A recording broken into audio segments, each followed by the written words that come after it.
Le livre du ciel, tome 3, 4 février 1900.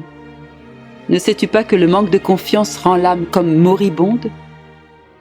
Ce matin, je me suis trouvée dans un état de grand découragement, spécialement parce que j'étais privée de la présence de Jésus, mon plus grand bien. Il s'est montré et m'a dit « Le découragement est une humeur toxique qui infecte les plus belles fleurs et leurs fruits les plus plaisants.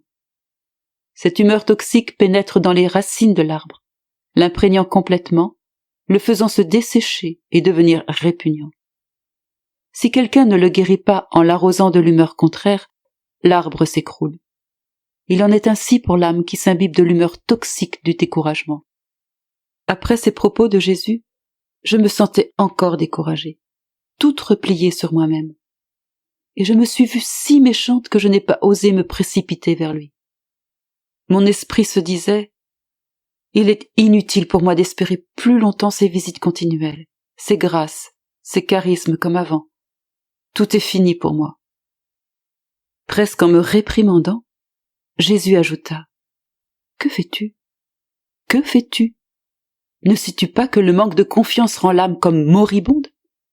En pensant qu'elle va mourir, l'âme ne sait comment disposer de la vie, comment acquérir la grâce, comment s'en servir, comment se rendre plus belle, ou comment agir pour se guérir de son affaissement.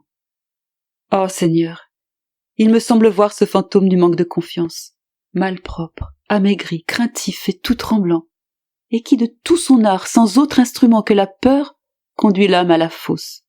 Et ce qui est pire, ce fantôme ne se montre pas comme un ennemi, car alors l'âme pourrait le démasquer. Il se montre plutôt comme un ami. Il s'infiltre secrètement, feignant d'agoniser avec l'âme et se disant prête à mourir avec elle. Et si l'âme n'est pas attentive, elle ne saura comment se débarrasser de cette tromperie.